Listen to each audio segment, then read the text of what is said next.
Get the meeting for June 23rd up and going with the flag salute. Pledge allegiance to the flag of the United States of America, and to the republic for which it stands, one nation, under God, indivisible, with liberty and justice for all.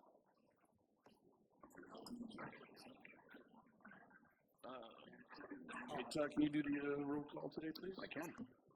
Councilperson Clerk. Here. Councilperson Collins. Here. Mayor Redmond. Here. He's walking in. Yeah, Okay. walking in. Yeah. Councilperson Stackman. Can I answer that? Councilperson. Yeah, we'll just call him President. Lawson. Okay. We have also do that. All right. And seeing no special presentations, we move on to public comment. If anybody wants to talk about anything that's not on the on the agenda today, please go ahead.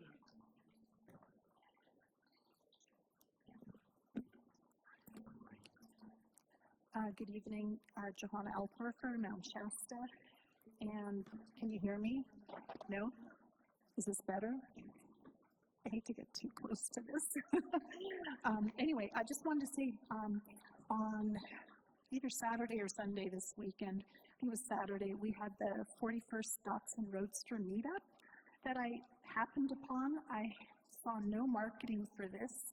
And considering we have so many, we're trying to attract people to our community, I thought it would be a really wonderful opportunity for us to to advertise this in future years. This was their 41st Roadster meetup, and they come here every single year. And it was very sparsely attended by our community, and I felt kind of embarrassed, so I hung out for at least an hour. And it was kind of cool to see all these old Datsun cars. And I didn't see advertisements in local stores, and we don't really have a paper anymore. And I saw no vendors there. And like the grocery store, they were barbecuing all this meat, and they could have had our little stand there, to sell and get some revenue, and other places could have also advertised. So that's number one. And then number two, I would really like to ask that the city of Mount Shasta consider making Pine Street from Alma to the Lassen Bridge parking for hours from only 6 a.m. to 6 p.m., and perhaps consider doing a program like this in other places, and then offering residents a parking pass to park overnight that has a registration number and something that verifies that they actually live there, and that should be free to residents. Many people abuse the street parking, and we were able to, thanks to our police, they were able to crack down on car campers, but they do not enforce the 72-hour vehicle abandonment California code. So I had 3 incidents at my property in the last week, and I got some lady assaulted me and came pushing through my front door. And it's really scary when you have cars parked and you don't know who's in them. And so it's all about safety as far as I'm concerned. I mean, I was scared for my life. I called 911 because I didn't know if she had a knife or a gun, or, she's wearing hospital socks. And it was, we shouldn't have to be scared, living where we do. But a lot of these vehicles, they play parking roulette, and it wasn't one of those cars. But I'm just saying, we have a lot of strangers that come by, and it just seems, anyway, that's it. Thank you. Anybody else in the audience? All right, seeing none, we'll close public comment. Bring it back, and we'll start with Todd on the council and staff comments.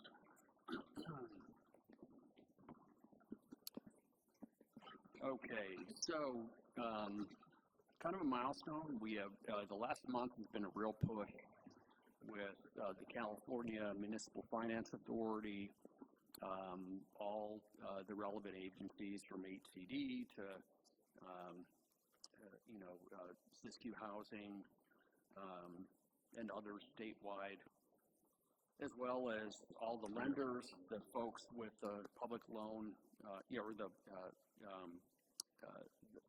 the grantors for our PLHA grant awards for us and for the county, and all the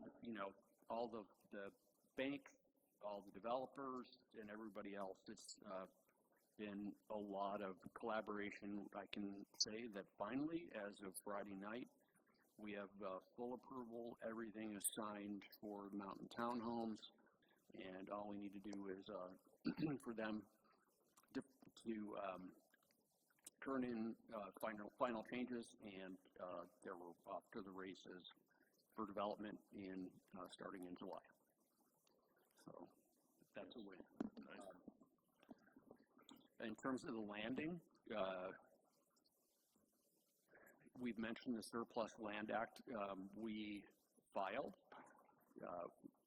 with HCD, and they came back to us and said that we have 361 parties that have been noticed. What this does when you start this clock is, of those developers, plus the ones that we also included, there is anybody on there has 60 days to submit a proposal for the development of the landing,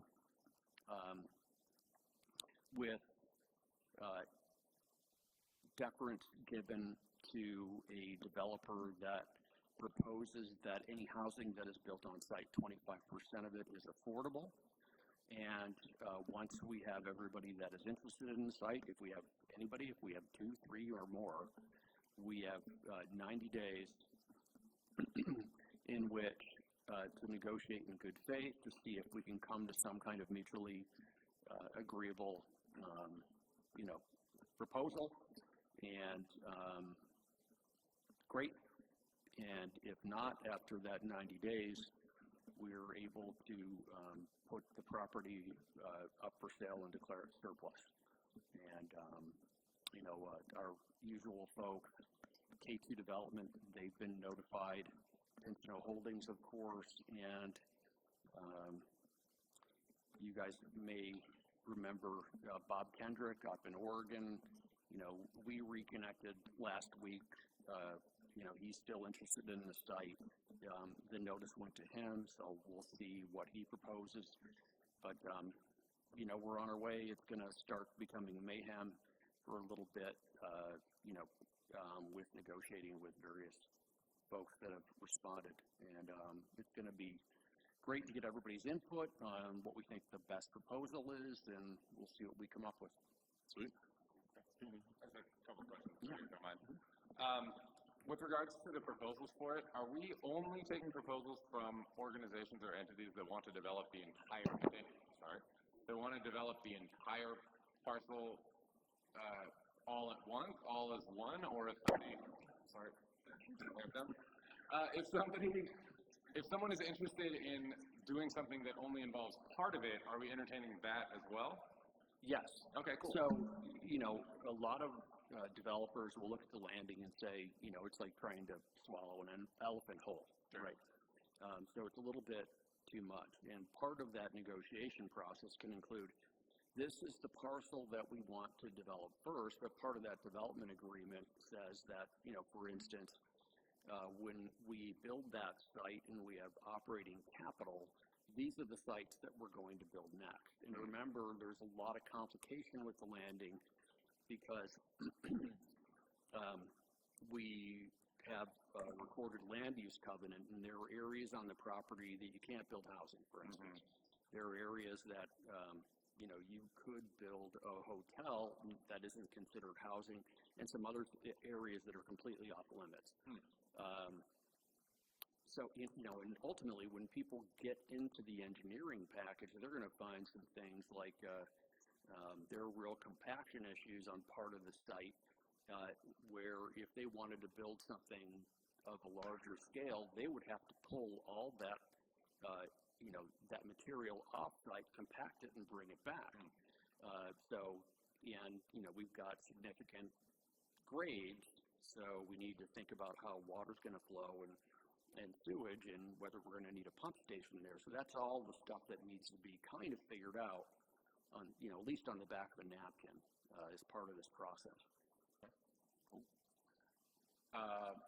Second question then, on the south end of the landing, on like very south Mount Shasta Boulevard, right before you jump on the freeway, there's some for sale signs on the side of the. I took a picture of one. Is that part of the city's property with those signs, or is that somebody else owns those? No, Yeah, I don't. Okay. Looks like it's commercial, not. Okay. Like right as you're entering the highway, it's right there, yeah. I can picture the. It's privately. It's privately owned, yes. That is the. I'll do some searching on it. Yeah. I just took a photo of the sign just because I was going to give some guy a call, but I didn't answer the phone. Cool. I'll give him a call. Awesome. And let me make sure I get this note down. Sorry. No, take your time, you're good.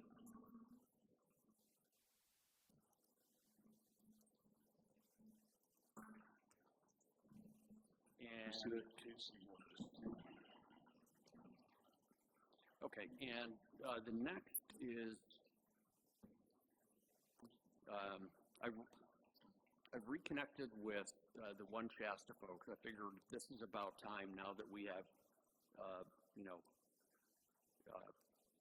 preliminary draft environmental on the well site, and wanted to reconvene with them to ensure that they're still open to allowing us an easement to bring utilities to the site, but also now that they've sat on the property for a while, what are their plans?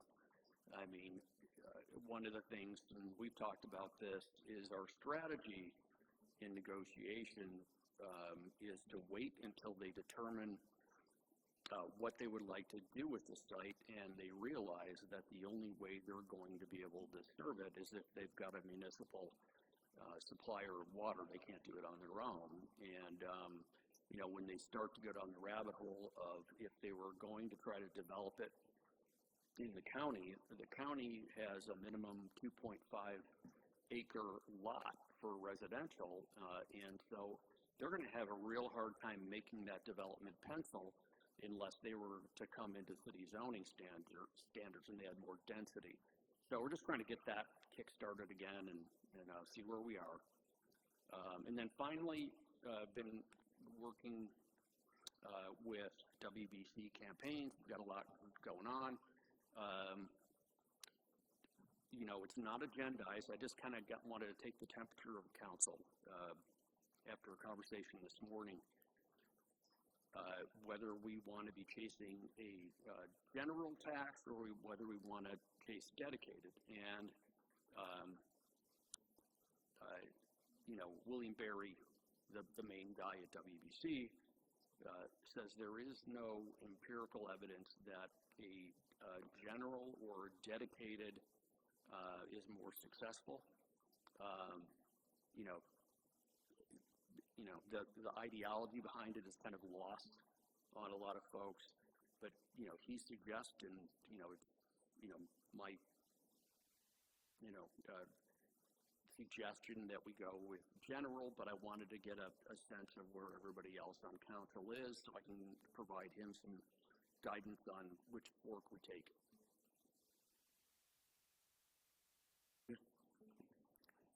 Isn't what he's doing, is he taking like a toll of the general public to get a feel for which might be better? It's not so much that. I mean, there are questions that he has that would get to that answer, but he can change those questions and focus more on some other issues about the specifics of wording the measure and doing more work on, because you don't want to bore somebody with a survey, right, and make it too long. It is the sensitivity testing behind what level of sales tax increase or whatever measure that you would like to float, or if it's something higher, if it's something lower.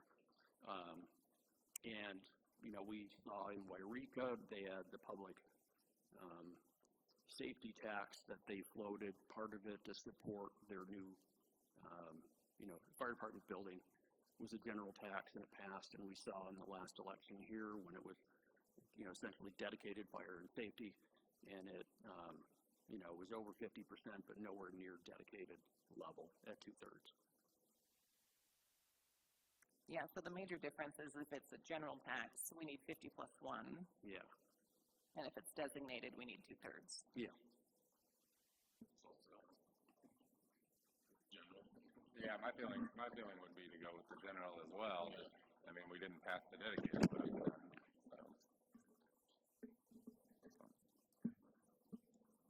Okay. Thank you. That's all I got. Okay, cool. Chief? Thank you, Mayor and Council. Just a quick update. First, I want to take a moment to thank the public for their assistance with the incident that we had with the gentleman with the knife in the park.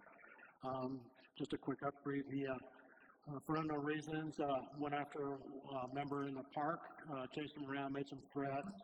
Some other people intervened. He went after one of them, did a slash and got a small wound on a hand. So people know we had our North State Major Investigation Team was down in the area unrelated. That entire task force responded to the park. We had CHP, Fish and Wildlife, not Forest Service, but Sheriff's Department, both our K-9s and 4 officers in the park fairly shortly began a search. Unable to locate him, even with the dogs, we put out a ready sister alert to the entire city to let them know, give a suspect description, who to contact, and to avoid the person seen. The following day, Sheriff's Department and Mount Shasta Dispatch both started receiving 911 calls from citizens stating they believe they saw the individual walking up WA Bar just north or west of the entrance to the Siskiyou Lake Campground. A Fish and Game officer and a Mount Shasta PD officer responded to those reports. Located the subject, matched the description, a felony stop was conducted, and he was taken into custody at that time, and he's booked into the jail. So I want to thank the public for listening and paying attention. We probably wouldn't have found him had it not been for the public, so great job, citizens, and thank you.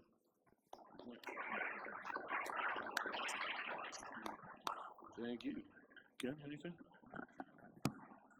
Just a couple of things you may notice as you're driving around town. We're going to start the yearly striping here this week, so you'll see us doing the crosswalks, parking spaces, and the normal number of symbols, the no parking in front of the police station, fire station, and so on and so forth.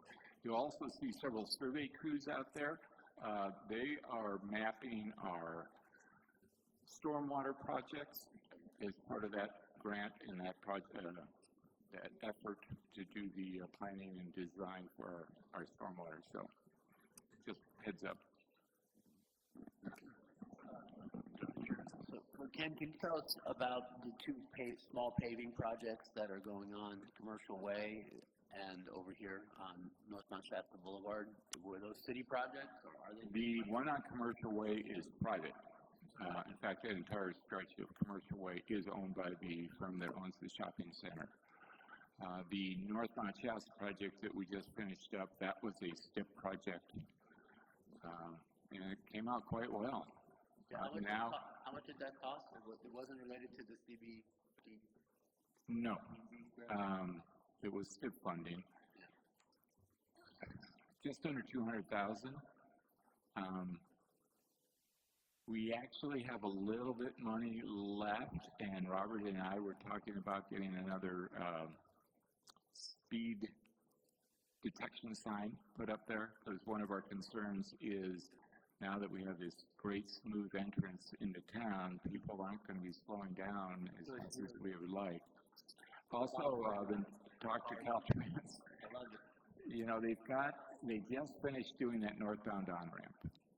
So the on-ramp is great. We finished this stretch leading up to their right-of-way. Now you've got this 150-foot stretch in between the on-ramp and the end of our property that really needs some work. And I did approach Caltrans on that, and they're considering adding that on to one of their summer projects. We'll see if we can get that done. Anything? We'll move on to committee updates. I know DEAC meets Wednesday, but Todd, anything to report on anything else? Michael, we haven't had a DEAC meeting since before our last council meeting. We have one this Wednesday. Okay. Okay, moving on to consent agenda. City manager recommends approval of the following consent agenda items. All resolutions and ordinances on this agenda are added here too shall be introduced or adopted as applicable by title only, and the full reading thereof is hereby waived. A, approval of minutes for June 9th, 2025 regular meeting. B, approval of disbursements, accounts payable June 5 of 25 and June 9th of 25. Total gross payroll and taxes for the period ending of June 12th, 25. C, monthly investment report, and D, the fire hazard severity zone, second reading. Do we have a motion? Move to approve consent agenda items A through D by title only. Second. All those in favor say aye. Aye. All opposed? None? All right. All right, moving on to number 8, the appropriation limit, and Melissa Dodd, you have the floor. Okay, this is an annual appropriation limit that we have to set. Typically, I believe you've done that with your budget. This year, I'm doing it standalone because last year you adopted a 2-year budget.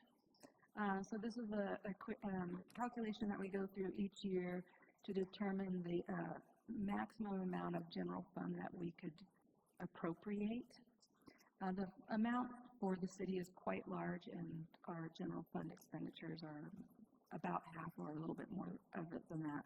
The calculation is based on a CPI factor and the population growth. And just one thing I might note is that the population growth did go down. We went from 3202 to 3179 population.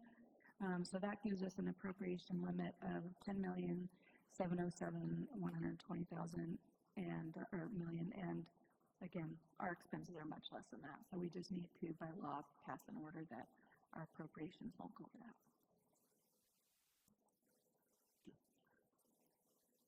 Any questions? Okay. We'll open it up to the public. Anybody who has a comment on this? Seeing none, we'll close that. You got a motion? Yep, I'll move to approve resolution number CCR-25- To be determined. I need to grab that. Okay, dash 25 dash the next appropriate number. A resolution of City Council of the City of Mount Shasta establishing an appropriations limit for the fiscal year 2025-26. Second. All those in favor say aye. Aye. Aye. All opposed? None? All right, moving on to number 9, authorization for Green Dot Transportation Solutions to seek engineering grant. And Todd, you have the floor. Okay. So I have mentioned a couple times here, we have, sorry, this gets a little confusing. We have STIP money for the reconstruction of Lake Street from the on-off ramps up to approximately Rockefeller Drive. And we've been putting that off with extensions. We're on our last extension. And the reason we've been extending it is that with the completion of our active transportation plan, one of the primary routes were suggestions for bike and ped improvements as well as ways to calm traffic on Lake. And so we were awarded, with Green Dot's help and their work, a planning grant that they're just about wrapped up with for something that does all the above. That would narrow travel lanes, would add some crossings and bike lanes, new pedestrian ramps, a whole host of different things. And so now the trick is, and we're in a good position, A, we have an active transportation plan, we have the planning work, and we already have STIP money for that reconstruction. We're seeking grant money for the plan specifications and engineering of those active transportation improvements. And Green Dot is in a unique position here in that they did our planning work. The principal of the firm was our LTC director and has a lot of contacts with Caltrans District 2 and can speak the lingo, write things the right way. And so they would like to prepare a pretty involved grant application for this work for the cost of $29,514 that would come out of gas tax funds. And they need to scope the project fully. It falls within what Caltrans calls a medium-sized project, but it's in the $3 to $8 million range. But they haven't scoped yet, so I don't know, where that lands. But the ultimate goal here is with having the PS&E work, while we're having PS&E done for the actual reconstruction of Lake Street, that if they don't align perfectly, the reconstruction may happen, but we also want to have the PS&E done for the active transportation improvements to ensure that, A, the roadways get narrowed. There are no elements that are part of that reconstruction that we are then throwaways that we need to rip out. It'll take into account and make it much easier for us when adding those elements, to slide them in with the least amount of cost. So we're asking for approval for that cost of the grant writing through Green Dot Transportation. Yeah, through the chair. So we talked about this at the last meeting, right? This isn't an additional. Is this an additional? That was for Okay, so this is Green Dot to write the extension. the extension for. And the PS&E for the actual reconstruction work. Okay. Very good. So this is the second. Yeah. Any other questions? All right, turn it over to the public. Any comments coming from that sector? Seeing none, we'll close it. Bring it back. You got a motion? Ready? Okay. All right, so I move to approve funding not to exceed $29,514 for Green Dot Transportation to prepare a grant application for engineering active transportation improvements on Lake Street. Second. All those in favor say aye. Aye. Aye. All opposed? None? All right, moving on to number 10, a new Humane Society agreement. Todd, you have the floor again. Yeah. So I may call on Melissa for some details. Melissa, was instrumental in this work. Melissa had I'm speaking to you like in a third person, sorry.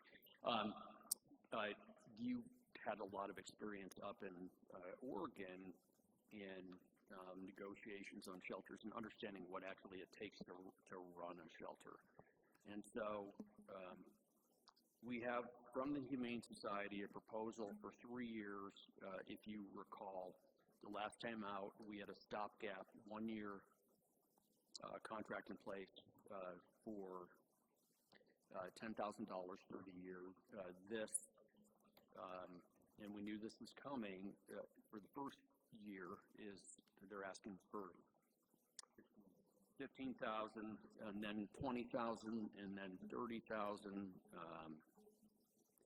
and it's part of this is to ensure that they have consistent funds throughout the year, so it isn't a fluctuation in operating revenue. What we did is see, who else is out there. We talked to other cities and who might be able to take our animals. We spoke to they're not interested. Dunsmuir's not interested. They basically have a small kennel that isn't really covered out by the wastewater treatment plant. Chief Gibson spent a lot of time talking to the chief up in Wairika. and they would take our animals on a per animal basis. But given the statistics that were provided by the Humane Society in town on, the number of animals relinquished, some based on the number of arrests, bites, accidents, abandoned, etc. It was determined that with the overtime cost of having our code enforcement officer and the drive time back and forth to Wairika, that actually the Mount Shasta proposal is cheaper. So we have this agreement before us. We've got Melissa, who spent a lot of time again on these issues, working with the Humane Society, and so she's the subject matter expert, and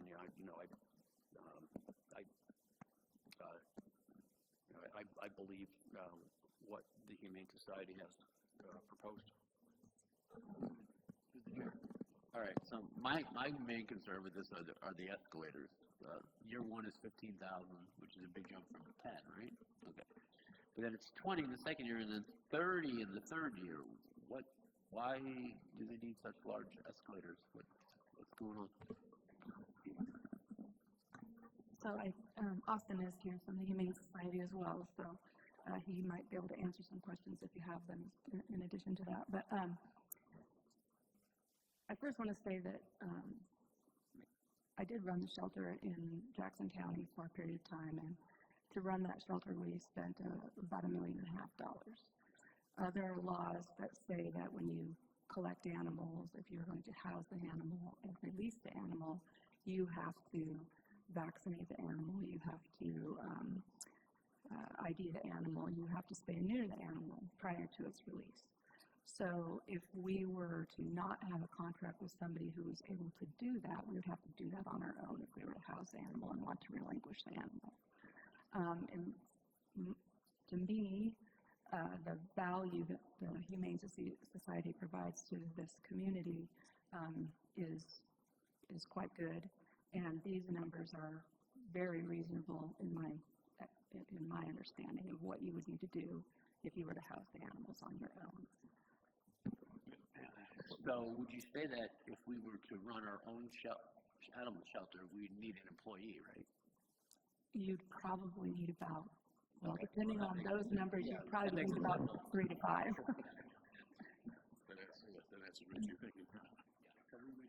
Well, you'd need the shelter, and you'd need. One employee, and that's way more than it. Absolutely. I guess just kind of going a little further with what John was getting at here too. This is 3 years, are we to expect a increase similar to this for each year after? I know nobody can tell the future, Yeah, but is that? I can't answer that. I can't speak for the Humane Society. And, I do want to say that I think that some recognition should be given to the hard work that the shelter does caring for these animals in our community. And I think they do a lot of fundraising. I don't know if you were up at the Shasta Park this weekend. They had a very large fundraiser. They have the Fiscal Humane Society thrift store, so they do fundraising that way as well. I don't think that they're asking the city in any way to pay the price of us overseeing our animal control ordinance, which we have and needs to be revised because there's some language in there that probably should have been taken out before. So that's my opinion. I know that Chief and Todd don't necessarily have that same thought, but I think that they do give us a very good value for what they're asking for. And, year 4, 5, 6, 7, who knows? I think I don't want to speak again for the Humane Society, but I think one of their main goals is they're improving the shelter, but they're also looking to hopefully at some point build a new shelter. And that's extremely expensive, but having a state-of-the-art shelter would be really nice, and even what we have in this community is a great resource. So Melissa, do you know the technicalities regarding what cities are obligated to do regarding shelters? What the general public, Sure. we're supposed to have some sort of, You don't have to have an animal control ordinance. That would be an option for you. I think Todd was considering proposing that, so I don't know what kind of research there is that you wanted to share about that, but you don't have to have an animal control ordinance. But that means that you don't pick up dogs that are potentially, just running astray or bitten or any of those things. There might be public health laws around that, and as far as exactly what that requires the city to do, I'm not sure. I don't know that would be that we wouldn't want to have an animal control ordinance. But once you have that, and once you have that, then you're imposed by these state laws that require you to care for the animal in an appropriate manner, to spay and neuter, to vaccinate, and there might be other things that I'm missing as well, microchip. So, none of that is cheap. And I would add, in one of our council one-on-one about a month ago, two of us discussed, well, what if we didn't pick up, stray animals and just picked up,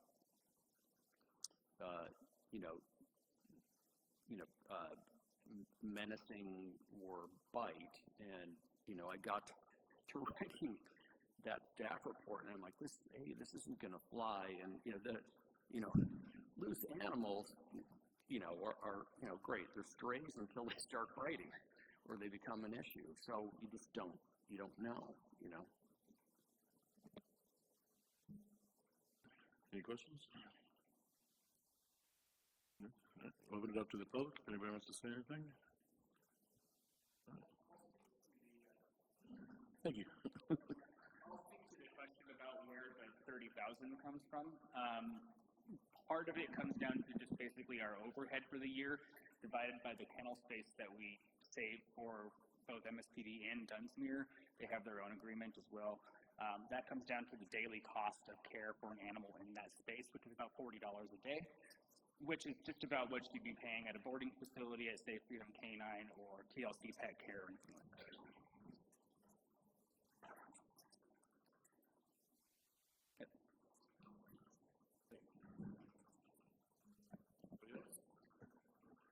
Seeing none, we'll close it. Bring it back.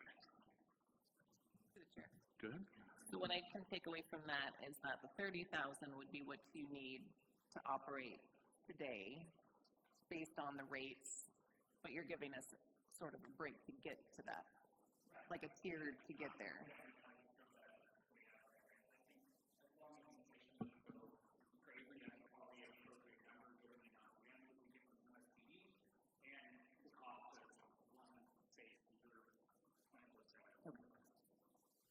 Good. Thank you for that. That answered my question perfectly. And I understand none of us can control inflation or what happens 3 years from now. Who knows? But thank you. Okay. My final comments before I move, because I don't think anybody really opposed to this, is that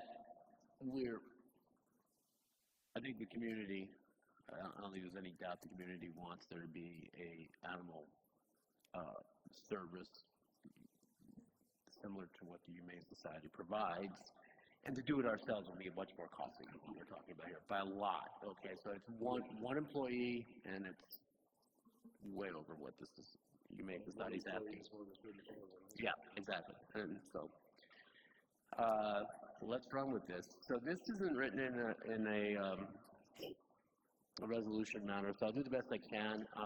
I'll move to approve the agreement before us between the City of Mount Shasta and the Fiscal Humane Society for the care, custody, and disposition of animals delivered to the animal shelter. Yes, the next one. At a cost of $15,000 for the current year, $20,000 for 2026, and $30,000 for 2027. Yeah, this is for 25, 26, and then. Okay, so it's 15 for 25.6. 2020 for 26-27, and 30,000 for 27-28. Is that all clear for the record? It's a resolution, I guess, so not by title only. Second. All those in favor say aye. Aye. Aye. Aye. All opposed? None? All right. Moving on to number 11. We have the Chamber of Commerce funding. Todd, you have the floor again. Okay, in the staff report, it mentions that the chamber was requesting additional funds. You know, at the end of December, the discussion kind of lingered until the end of January, where we passed a resolution in support of providing an additional $10,000 in funding to support the visitor center, bringing the total contribution from the city to $75,000 a year.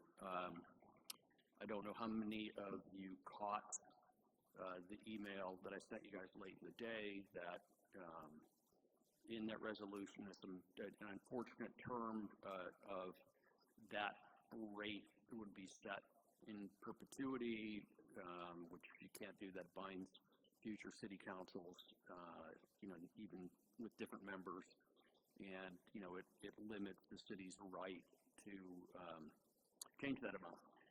So with that said, I'll bring that resolution back to rescind at the first meeting in July.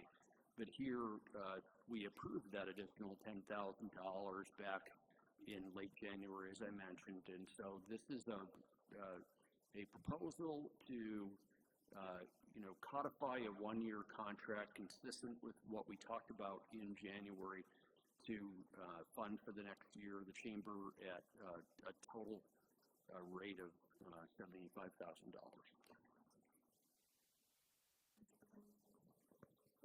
Any questions? Go ahead, if anybody wants to. We want any public comment first, go ahead.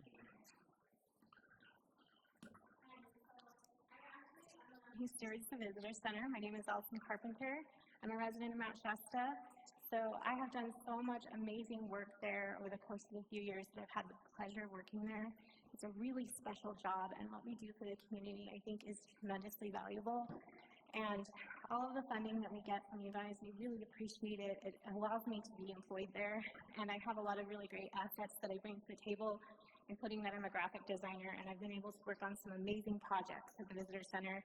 With just one example is recently with Rick Corey, who is the head of the Mount Shasta Trail Association. He brought to me the Bark Ranger project, which is, by the way, needs a lot of community outreach in order to really succeed with, which would require additional funding, as kind of we mentioned in our request. It basically educates the public on how to safely handle dogs in public, which, as you know, we do have an issue with that in our city. But basically, it's a program that educates people on how to properly leash your pet and engage in recreational spaces in Mount Shasta with your dogs. So that's just one example. He donated tags to us, which part of the sales for that goes to support the Humane Society. And also I designed the brochures for it, which are really cute and fun.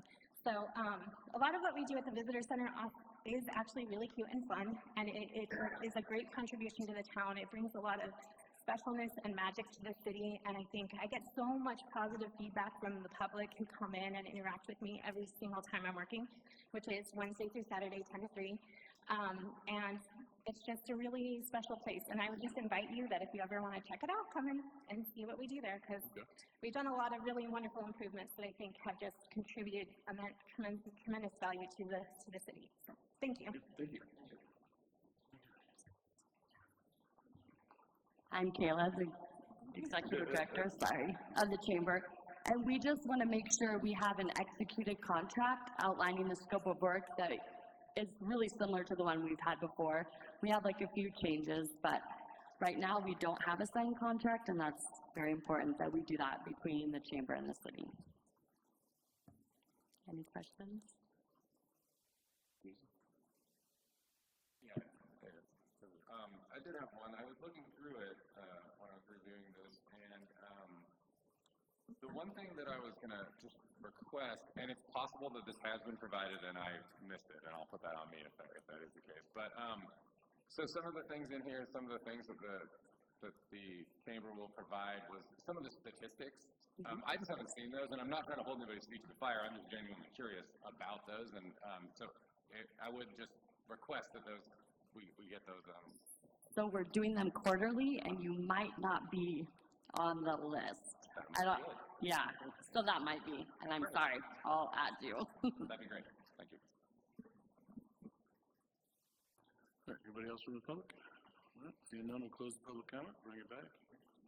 Oh, I'm sorry. Okay, sorry, Joanna. Johanna L. Parker.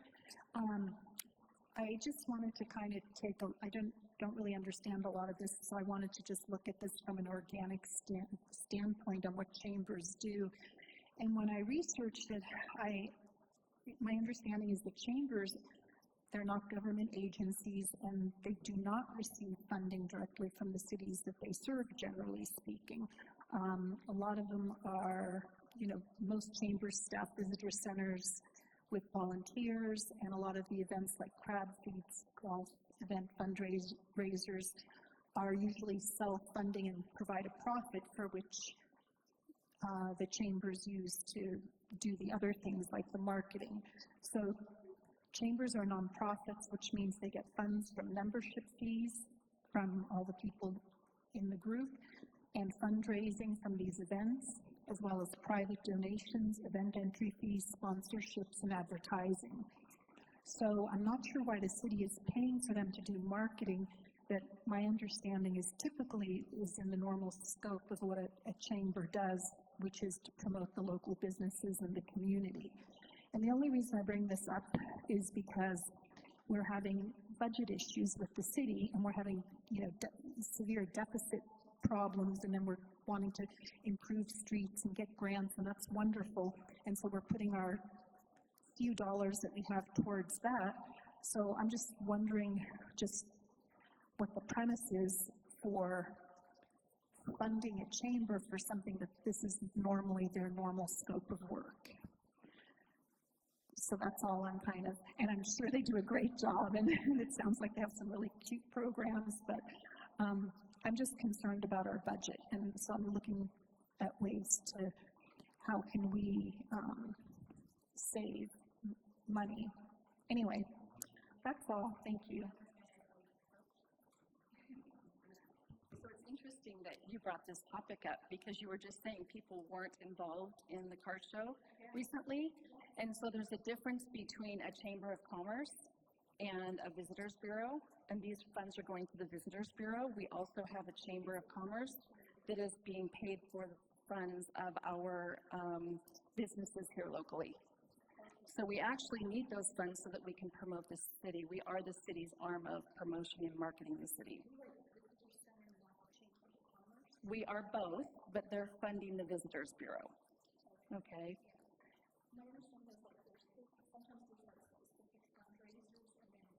We do fundraisers. We fundraise all year long, and inside of our commitment and our contract with the city is fundraisers and other obligations to the community for bringing tourism into our community.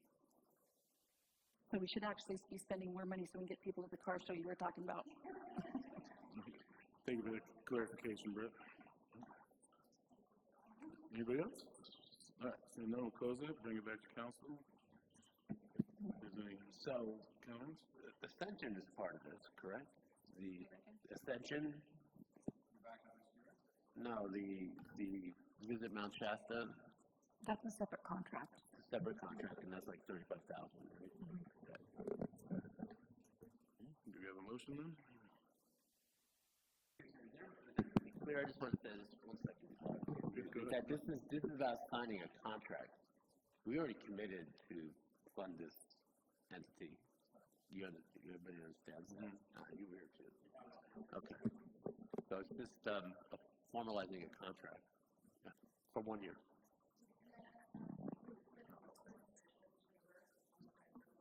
And And it's really critical that we have a contract that's signed yearly, and as Todd was saying, it's important that we renew that contract yearly because we don't know if funds will be in the future, and we can't hold you accountable if there's different members, city council members. So, and also we have a scope of work that we need to commit to. As you mentioned, you want to see statistics, and so it's really important that we have that signed and that our board of directors understands that.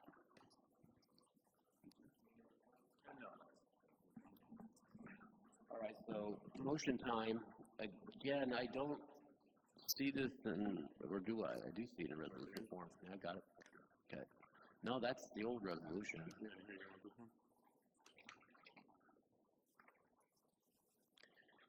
Yeah, so it's not printed as a resolution. So move to approve agreement between the City of Mount Shasta and the Mount Shasta Chamber of Commerce for operations of the Mount Shasta Visitor Center and promotional and marketing services. This agreement is made and entered into, technically speaking, the first day of July 2025. So the funding is for the fiscal year 25-26, by and between the City of Mount Shasta, hereafter the city, a municipal corporation, and the Mount Shasta Chamber of Commerce, hereinafter the chamber. Second. All those in favor say aye. Aye. Aye. All opposed? None? All right, moving on to number 12, the snow removal ordinance, and I will recuse myself. Exactly. I get to go home and have pizza now. Jeffrey, you got this one? See, snow removal, I get to leave again early. Yeah. No, they just left the kid to put in the street.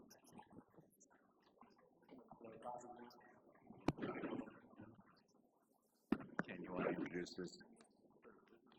All right, members. No. I don't get to be part of it. Okay. Yes. You guys?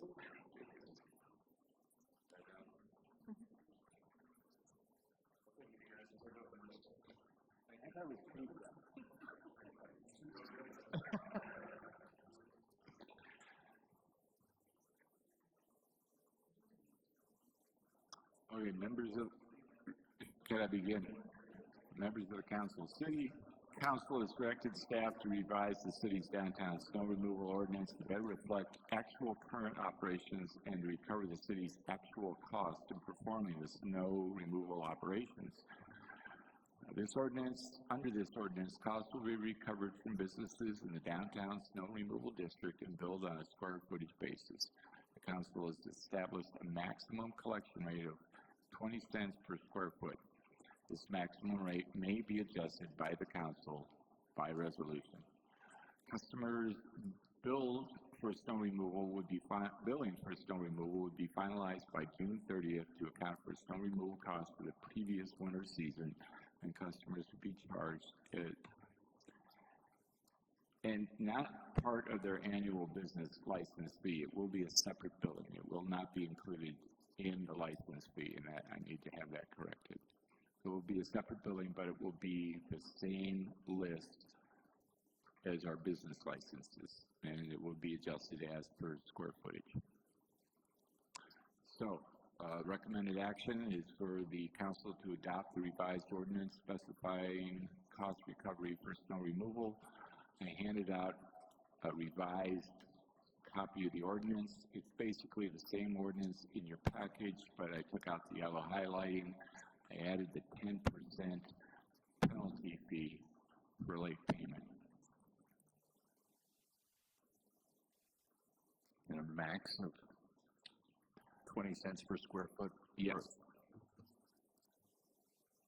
So the actual cost up to that point, anything, if our costs actually exceed that, the city will eat it for that year. Any questions? Correct me if I'm wrong on those examples that you gave us before, the big year, like it was 22, 23? Yes. And that was, I think that we got up to, it was like 27 cents. Correct. So it would be a pretty big year to It would have to be a big year to exceed the 20 cents. Cool. Now, I will add a caveat. Melissa and I are going to fine tune the process for the annual billing so that it will be very clear cut and accurate. That was actually, I had a question for Melissa, was, I think you had been on, but like, does by the 30th, does that work for you? You had talked about wanting to do it before the new year each year, or before the new budget each year. Yeah, I think that it reads that it will be due annually by June 30th, so we will probably send out the bills, April when we know it's very unlikely to hopefully snow again in any manner that would need the plowing. Yeah. To be clear, this is going to go into effect with the snow season of 25, 26. This isn't retroactive to the snow season that just happened. Right, so it would be 26, 27, this coming season. It would be 25, 26. 25, 26? You're right, I'm wrong.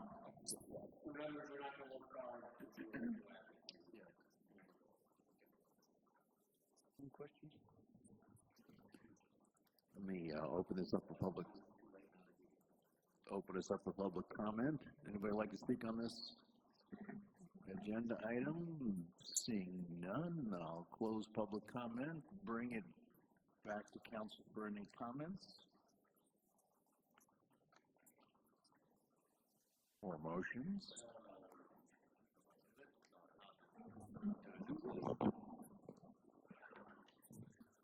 Okay, I'll move to approve the first reading of City Ordinance number CCO-25, number to be determined, ordinance of the City of Mount Shasta, amending Chapter 12.24, snow removal by amending Sections 12.24.070, 12.24.075, 12.24.080, and 12.24.090, and adding sections 12.24.095, 12.24.100, and 12.24.110 to establish a downtown snow removal district and provide procedures for snow removal and cost recovery by title only. Again. It's up to him to decide who's the second. All those in favor? Aye. Aye. And opposed? Motion passes, and we will go on to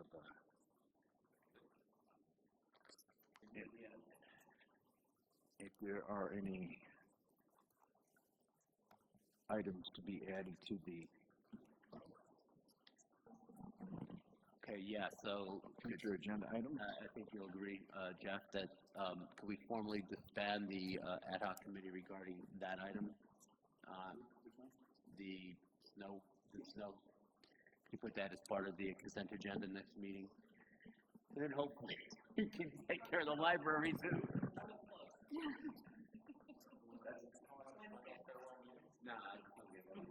Wednesday, we got Wednesday at 3. Without only 50%, I don't know if that's wrong. Keep going for another 6 months. Good. No, don't say that.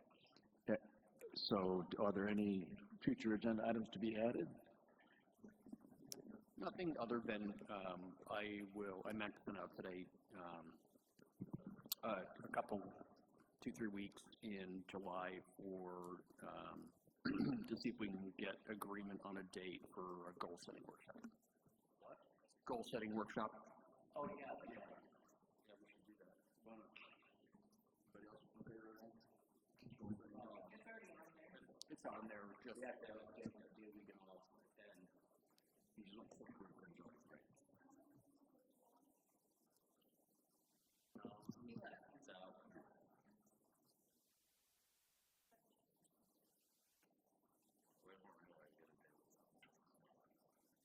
so. Todd, are you requesting that we just push for that goal-setting workshop in July? Yeah, I'll send out, the proposed dates and times, Probably want to, Rachel's out until, the rest of the week, and want to make sure that she's back, so we've got a proper scribe, as opposed to an improper scrub. Did you do all that work? With all your Putting this together? No, because it was done without mistake. Anything else to be added to the agenda, folks? Hearing nothing else, we are adjourned.